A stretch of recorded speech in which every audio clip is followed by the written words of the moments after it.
এখানে কিভাবে sitemap build করতে হয় এবং কি কি প্রোটোকল মেনটেন করতে হয় একটি সাইটম্যাপের জন্য এর বিস্তারিত দেওয়া আছে। সাইটম্যাপ বিভিন্ন ধরনের হতে পারে, XML sitemap, RSS, MRSS, atom, text sitemap, অনেক সময় এইচটিএমএল সাইটম্যাপও হয়। তো সাইটম্যাপের জন্য সবচেয়ে ভালো যে বিষয় সেটা হলো এক্সএমএল সাইটম্যাপ তৈরি করা। সচরাচর সবাই এক্সএমএল সাইটম্যাপ তৈরি করে।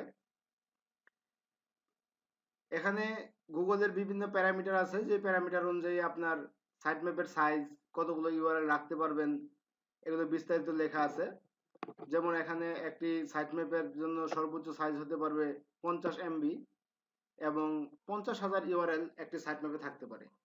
তো কারো যদি 50,000 চাইতে বেশি হয় তাহলে ইন্ডেক্স সাইটম্যাপ তৈরি করতে হয়, যেখানে অন্য সাইটম্যাপের লিঙ্ক থাকবে এবং সাইটম্যাপগুলোকে আলাদা করতে হয়। যেমন ক্যাটাগরিগুলো আলাদা হতে পারে, ব্লগ আলাদা হতে পারে, পার্সোনাল প্রোফাইলগুলো আলাদা হতে পারে।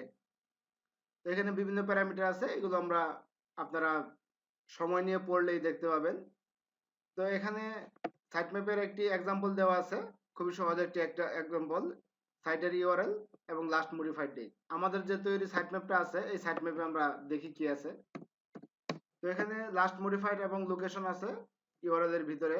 ইউআরএল লিখে যদি আমরা সার্চ করি তাহলে দেখতে পাবো এখানে আমাদের মোট 17টি ইউআরএল আছে, কিন্তু গুগলে আমাদের এই সবগুলি ইউআরএল ইন্ডেক্স হয়নি এখনো।